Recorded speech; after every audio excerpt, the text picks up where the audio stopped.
নমস্কাৰ আমাৰ ইউটিউব চেনেলটোলৈ আপোনালোক সকলোকে স্বাগতম জনাইছো। এই ভিডিঅ'টোত আমি ডিসকাস কৰিম জেনেৰেল নলেজৰ ওপৰত। এই সিৰিজটোত আমি সাধাৰণ জ্ঞানৰ টোটেল 10,000টা কুৱেশ্যন আলোচনা কৰিম। এইটো হৈছে পাৰ্ট 2। যদি আমাৰ ভিডিঅ'সমূহ ভাল পায় লগৰ বন্ধু-বান্ধৱীৰ সৈতে শ্বেয়াৰ কৰিব যোনে আগন্তুক এক্সামৰ কাৰণে প্ৰিপাৰেচন কৰি আছে। আৰু যদি চেনেলটো এতিয়ালৈকে সাবস্ক্ৰাইব কৰা নাই সাবস্ক্ৰাইব কৰি ল'ব। তেতিয়াহ'লে আজিৰ কুৱেশ্যনখিনি আমি ডিসকাস কৰোঁ আহক। প্ৰথম কুৱেশ্যন 0 ডিগ্ৰী চেণ্টিগ্ৰেড কিমান ডিগ্ৰী ফাৰেনহাইটৰ সমান? অপশ্যনখিনি আপোনালোকে দেখিছে। A 100 degree, B 30 degree, C 32 degree, D 31 degree. ইয়াৰ শুদ্ধ উত্তৰটো আগৰ পাৰ্টটোত আপোনালোকে কমেণ্ট কৰি বহুতেই জনাইছে, গতিকে শুদ্ধ উত্তৰটো হ'ব 32 ডিগ্ৰী ফাৰেনহাইটৰ সমান। পৰৱৰ্তী প্ৰশ্ন চম্পাৱতী জলপ্ৰপাত ক'ত অৱস্থিত? Option A Karbi Anglong, B Nagaon, C Hamren, D Dima Hasao. ইয়াৰ শুদ্ধ উত্তৰটো হ'ব নগাঁও। চম্পাৱতী জলপ্ৰপাত নগাঁও জিলাত অৱস্থিত। এতিয়া আহিছোঁ পৰৱৰ্তী কুৱেশ্যনলৈ। অসমত কিমান চনত ডাক চক্ৰ গঠন কৰা হৈছিল? Option A 1947, B 1950, C 1988, D 2000। ইয়াৰ শুদ্ধ উত্তৰটো হ'ব 1988। অসমত 1988 চনত ডাক চক্ৰ গঠন কৰা হৈছিল। নেক্সট কুৱেশ্যন আমেৰিকা যুক্তৰাষ্ট্ৰৰ পতাকাত তৰা কেইটা আছে? Option A 75, B 25, C 50, D 60। ইয়াৰ শুদ্ধ উত্তৰটো হ'ব 50, অৰ্থাৎ 50টা তৰা আমেৰিকা যুক্তৰাষ্ট্ৰৰ পতাকাত আছে। নেক্সট কুৱেশ্যন প্ৰথম অসমীয়া ৰহস্য কাহিনীৰ লেখক কোন? Option A Rita Choudhury, B Kumudeswar Borthakur, C Kamaleswar Chaliha, D Hem Barua. ইয়াৰ শুদ্ধ উত্তৰটো হ'ব কুমুদেশ্বৰ বৰঠাকুৰ। পৰৱৰ্তী প্ৰশ্ন আজান পীৰ কাৰ ৰাজত্বকালত অসমলৈ আহিছিল? Option A Sivasingha, B Gadadhar Singha, C Rudrasingha, D Kamaleswar Singha. ইয়াৰ শুদ্ধ উত্তৰটো হ'ব গদাধৰ সিংহ। গদাধৰ সিংহৰ ৰাজত্বকালত আজান পীৰ অসমলৈ আহিছিল। পৰৱৰ্তী প্ৰশ্ন উচ্চতম ন্যায়ালয় হৈছে আমাৰ দেশৰ সৰ্বোচ্চ ন্যায়ালয়। এইবুলি সংবিধানৰ কিমান নং অনুচ্ছেদত উল্লেখ আছে? Option A 132, B 133, C 256, D 135। ইয়াৰ শুদ্ধ উত্তৰটো হ'ব 132 নং অনুচ্ছেদত উল্লেখ আছে। কুৱেশ্যন নম্বৰ 9 ভাৰতীয় উদ্ভিদ জৰীপ মুখ্য কাৰ্যালয় ক'ত অৱস্থিত? Option A Kolkata, B Hyderabad, C নতুন দিল্লী, ডি বিহাৰ। ইয়াৰ শুদ্ধ উত্তৰটো হ'ব কলকাতা। কলকাতাত ভাৰতীয় উদ্ভিদ জৰীপৰ মুখ্য কাৰ্যালয়টো অৱস্থিত। কুৱেশ্যন নম্বৰ 10 অসমৰ কোনখন চহৰক সপ্ততীৰ্থ বুলি জনা যায়? Option A Majuli, B Hajo, C Tezpur, D Goalpara. ইয়াৰ শুদ্ধ উত্তৰটো হ'ব তেজপুৰ। তেজপুৰ চহৰক সপ্ততীৰ্থ বুলি জনা যায়। পৰৱৰ্তী প্ৰশ্ন শালস্তম্ভসকলৰ তত্ত্বাৱধায়ক দেৱতা কোন? Option A Chumsheng, B Hetukakhulin, C Chumdeo, D Ganga. ইয়াৰ শুদ্ধ উত্তৰটো হ'ব হেটুকাখুলিন। শালস্তম্ভসকলৰ তত্ত্বাৱধায়ক দেৱতা হৈছে হেটুকাখুলিন। তেওঁক উপাস্য দেৱতা হিচাপেও ধৰা হয়। পৰৱৰ্তী প্ৰশ্ন আহোমসকলে কোন ৰাজকুমাৰীক পূৰ্বপুৰুষ বুলি দাবী কৰে? অপশ্যন এ সন্ধ্যা, বি ভলুকা, চি আৰ্যমত্ত, ডি বান। ইয়াৰ শুদ্ধ উত্তৰটো হ'ব ভলুকা। পৰৱৰ্তী প্ৰশ্ন ছুইজাৰলেণ্ডৰ ৰাজধানী কি? Option A Geneva, B Bern, C Moscow, D খাটুমা।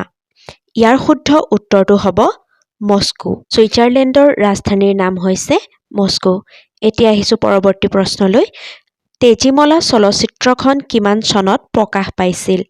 Option A 1966, B 1964, C 1988, D 1963। ইয়াৰ শুদ্ধ উত্তৰটো হ'ব 1963। তেজীমলা চলচ্চিত্ৰখন 1963 চনত প্ৰকাশ পাইছিল। নেক্সট কুৱেশ্যন ব্ৰহ্মপুত্ৰ নদীৰ শদিয়াৰ পৰা ধুবুৰীলৈ দৈৰ্ঘ্য কিমান? Option A 600, B 640, C 120, D 550। ইয়াৰ শুদ্ধ উত্তৰটো হ'ব 640। পৰৱৰ্তী প্ৰশ্ন, মানুহৰ এটা চকুৰ ওজন কিমান? Option A 8 gram, B 5 gram, C 10 gram, D 4 gram. ইয়াৰ শুদ্ধ উত্তৰটো হ'ব 8 গ্ৰাম। কুৱেশ্যন নম্বৰ 16, লোকপিয়ল গোপীনাথ বৰদলৈ আন্তঃৰাষ্ট্ৰীয় বিমানবন্দৰ কেতিয়া স্থাপন কৰা হৈছিল? Option A 1960, B 1958, C 1959, D 1955। Answer হ'ব 1958। পৰৱৰ্তী প্ৰশ্ন, জাম্পাই পাহাৰ ক'ত অৱস্থিত? Option A Manipur, B Mizoram, C Tripura, D Arunachal Pradesh. ইয়াৰ শুদ্ধ উত্তৰটো হ'ব Tripura.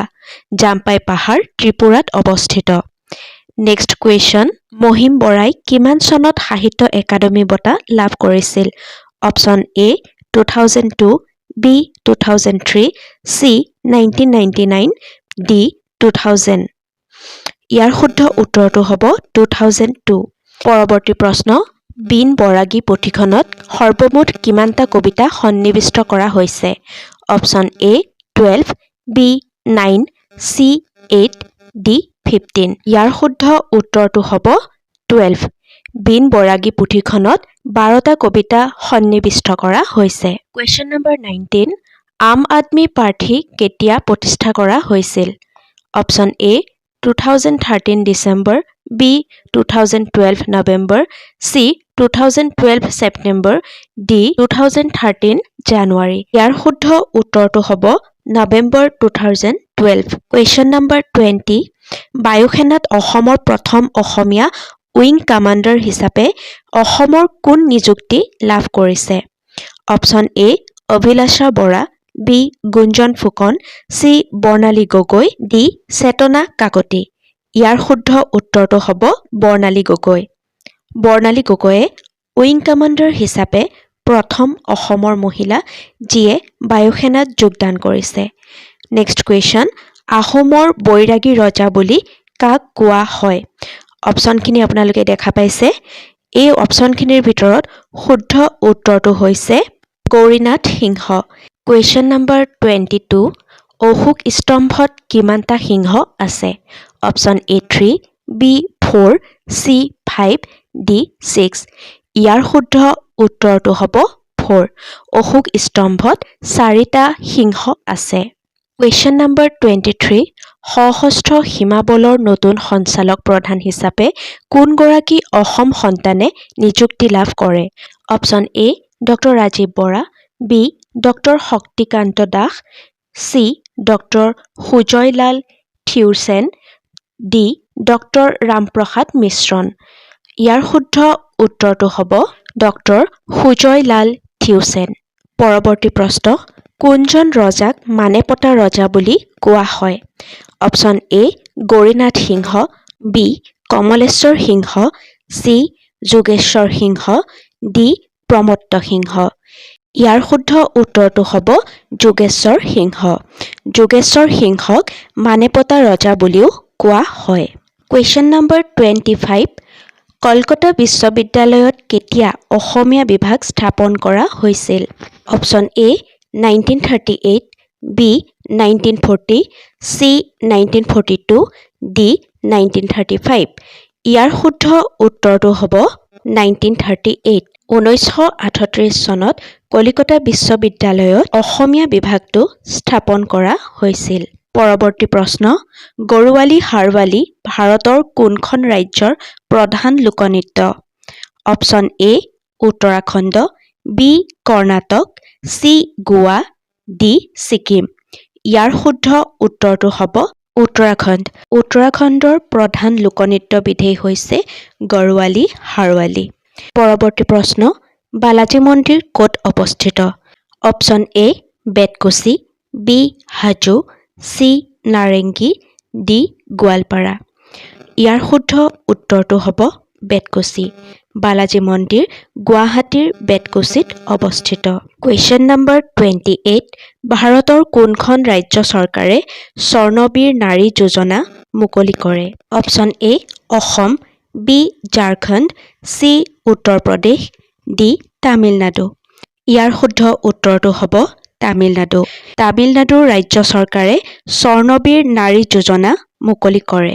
Question number 29 orchid state of India বুলি তলৰ কোনখন ৰাজ্যক জনা যায়? Option A Margherita, B Dhemaji, C Arunachal Pradesh, D Manipur. ইয়াৰ শুদ্ধ উত্তৰটো হ'ব অৰুণাচল প্ৰদেশ। অৰুণাচল প্ৰদেশক অৰ্কিড ষ্টেট অফ ইণ্ডিয়া বুলিও জনা যায়। কুৱেশ্যন নম্বৰ 30 অৰ্থাৎ আজি পাৰ্টটোৰ শেষৰটো কুৱেশ্যন। 2024 চনৰ গণৰাজ্য দিৱসৰ মুখ্য অতিথি কোন আছিল? Options A Olaf Scholz, B Rishi Sunak, C Giorgia Meloni, D Emmanuel মেক্ৰ'।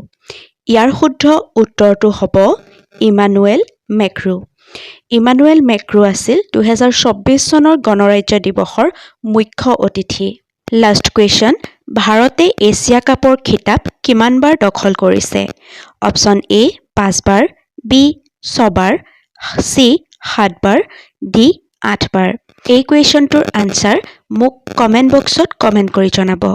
ঠিক আছে, আজি আমি জেনেৰেল নলেজৰ কেইটামান কুৱেশ্যন ডিছকাছ কৰিলোঁ। এই ভিডিঅ'টোত ইমানেই। যদি ভিডিঅ'টো ভাল পালে লাইক, কমেণ্ট, ছাবস্ক্ৰাইবৰ লগতে শ্বেয়াৰ কৰিবলৈ নাপাহৰিব। ধন্যবাদ। আকৌ লগ পাম নতুন ভিডিঅ'ৰ সৈতে।